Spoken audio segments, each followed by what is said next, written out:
The movie begins at a police station in Shanghai, where the boss of a local gang violently assaults a police officer who seems to have arrested his girlfriend. The other officers present at the station only watch in horror as they are scared to death of the mighty crocodile gang. After they finish off the poor cop, the gang exits the police station, only to realize that their vehicles have been stolen. Just then, a formidable rival group known as the Axe Gang shows up with over 500 members. They are wearing professional suits, as if they are going to attend a business meeting. Scared, the crocodile gang attempts to retreat back into the police station, but the officers close the door, leaving them trapped. Desperate for assistance, one of the gang members fires a signal into the sky as a call for backup. However, they receive a distressing response from the leader of the Axe Gang, named Brother Sum, who reveals that their remaining members have already joined forces with them. The Axe Gang then opens fire, quickly killing most of the crocodile members. Seeing this, their boss tries to escape, but one of the rivals hurls an axe at him, severing his leg from his body. Brother Sum then proceeds to taunt him with dance-like movements before fatally stabbing him. This terrifying turn of events causes panic in the boss's girlfriend, who pleads for her life, but Brother Sum cruelly shoots her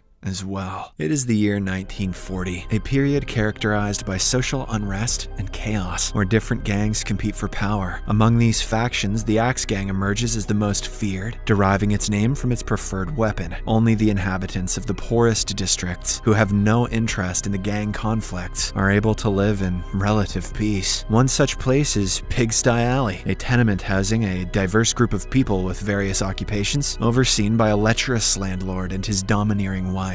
The landlord, often drunk, instills fear in the residents through his inappropriate insults and taunts. The only one who can control him is his always angry wife, who frequently yells at the tenants to pay their rent. One day, two troublemakers named Sing and Bone arrive at Pigsty Alley, pretending to be members of the Axe Gang in order to earn respect. They approach the local barber, and Bone gets a haircut. However, when the service is completed, the duo refuses to pay, asserting their affiliation with the Axe Gang. Unfazed, the barber stands his ground and insists on receiving payment. He gathers the other residents of the alley, but Sing pretends to be unafraid and even adopts a fighting stance. He then challenges a woman to step forward and strike him as hard as she can. The woman obliges and lands a powerful blow on Sing's abdomen, which hurts him more than he had expected. Realizing he cannot defeat her, Sing quickly changes his opponent and invites an old man who is peeking through the crowd. To his dismay, the man turns out to be fully ripped, so Sing once again changes his opponent and invites a 6-year-old boy to step forward. Unfortunately, even this boy is dieseled beyond belief. The commotion eventually attracts the attention of the landlady, who arrives at the scene and immediately strikes Sing with her sandal. In retaliation, he threatens to summon backup and throws a firecracker over the wall. Coincidentally, it hits a real member of the Axe Gang, who just happens to be nearby. In the next scene, the gang members enter the alley, inquiring about the person responsible for the firecracker. Sing points towards the landlady, causing her to run away in fear. Just then, the barber steps forward and fearlessly claims that he is not intimidated. One of the gang members approaches him with an axe, but the barber delivers a powerful blow, throwing him into a barrel. This action prompts the other gang members to summon their entire force of the Axe Gang. Minutes later, the army, led by Brother Sum, arrives at Pigsty Alley. Brother Sum demands to know the identity of the person who provoked the Axe Gang. When no one steps forward, he takes a mother and her son hostage, threatening to burn them alive. As a result, a seemingly ordinary guy named Cooley steps forward. The gang wastes no time in attacking him, but to their surprise, Cooley reveals himself as a skilled kungfu fighter, effortlessly defeating the gang members with his remarkable fighting abilities. When he finally starts getting overwhelmed, two other kungfu masters named Taylor and Donut join him. Together, the trio overpowers the entire Axe Gang, forcing them to retreat. In the aftermath, Brother Sum holds Sing and Bone captive, intending to execute them for all the trouble they caused. However, when a gang member throws an axe at them, Sing demonstrates his lock-picking skills and manages to free himself, as well as his friend, in the nick of time. Impressed by his resourcefulness, Brother Sum offers them a chance to join the gang, on the condition that they murder someone. Later, on the street, Sing reveals his childhood to Bone, recalling an incident when he was deceived by a beggar into purchasing a martial arts pamphlet with all of his savings. After diligently practicing the techniques outlined in the pamphlet, Singh attempted to rescue a mute girl named Fong from bullies, but ended up being beaten and humiliated. Since then, Singh became adamant that heroes never win and resolved to embrace a villainous path. Returning to the present, he and Bone discuss their potential target for the assassination mission, but before embarking on their deadly task, they steal ice cream from a poor street vendor. Free ice cream is the best reason to become a bad guy. Back at Pigsty Alley, the landlady decides to evict the three kung fu masters, claiming them to be responsible for the recent chaos. However, the other tenants oppose her choice, considering the masters as their saviors. As the dispute escalates, Singh and Bone arrive at Pigsty Alley with the intention of killing the landlady and seeking vengeance. They lurk in a corner and try assassinating her secretly, but their efforts go horribly wrong. When Singh tries throwing a knife, it ricochets off a wall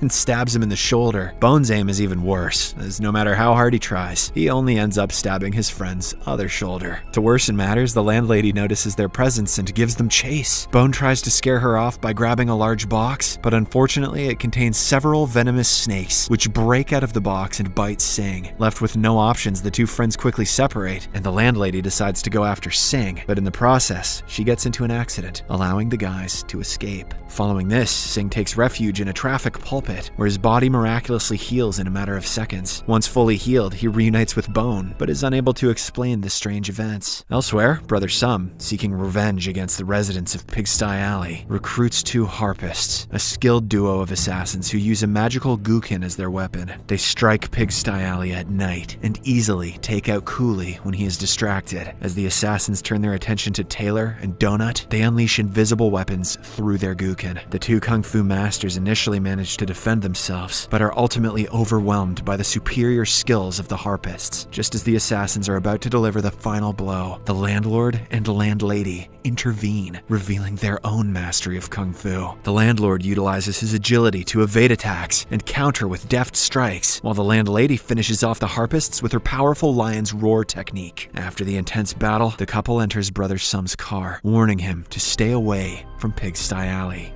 In the aftermath of the dreadful battle, the tenants of Pigsty Alley gather around the injured kung fu fighters, sharing their sorrow and concern. They question why the landlord and landlady did not intervene earlier to save them. In response, the landlady reveals that despite their formidable kung fu skills, they tragically lost their son as a result of seeking revenge. Since that heartbreaking incident, they made a vow to abstain from further violence. The following day, Singh and Bone are on a bus where they are subjected to humiliation and physical assault, even by a simple clerk.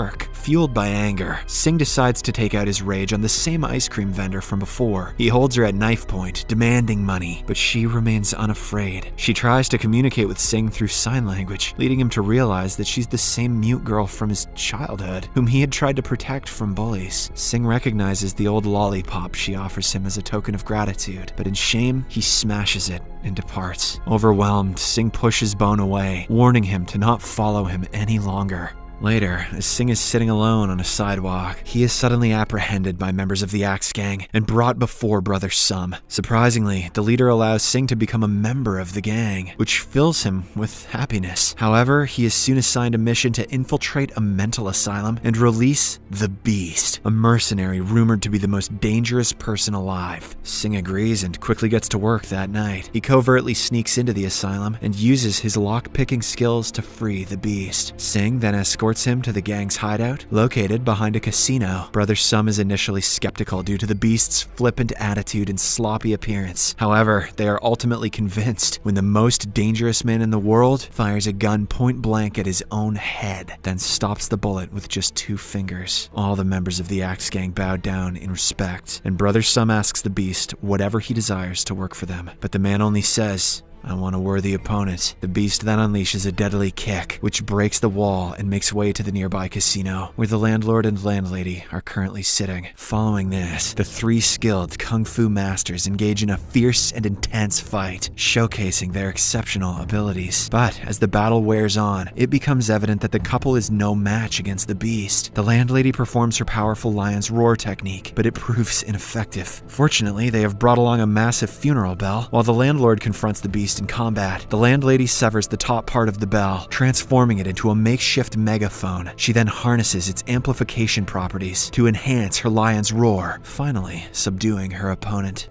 Injured, the beast attempts to surrender, but at an opportune moment, he stabs the couple with poisoned darts. In response, the landlord and landlady counter the beast's attack, and the three end up in a stalemate. Witnessing all of this, Brother Sum orders Sing to eliminate the couple. However, with a newfound sense of redemption, Sing strikes the beast forcefully on the head instead. Enraged, the beast breaks free from the joint lock and pummels Sing through a hole. This gives the landlord and landlady a short window of opportunity, so they quickly grab the unconscious Sing and make their escape. Enraged, Brother Sum orders the beast to go after them, but the latter ends up killing him with a single punch. Back at Pigsty Alley, the landlord and landlady wrap Sing from head to toe in bandages and administer traditional Chinese medicine to him. To their surprise, he undergoes a transformative metamorphosis, displaying an astonishingly quick recovery. Witnessing this miraculous change, the landlady deduces that Sing is in fact a 1 in a million natural-born kung fu master. It is then revealed that the brutal assault by the beast earlier had unlocked Sing's chi flow, unleashing his true potential as a great kung fu master. Meanwhile, the Axe Gang, along with the beast, makes their way to Pigsty Alley, fully prepared to cause destruction. The gangsters launch their attacks on Sing, but he effortlessly repels them with his profound power. He takes down numerous gang members at once, tossing them into the air like rag dolls. Eventually, Sing confronts the beast, leading to a final and epic battle between the two masters. Sing initially gains the upper hand, overpowering the beast with ease. However, the beast performs his ultimate toad technique,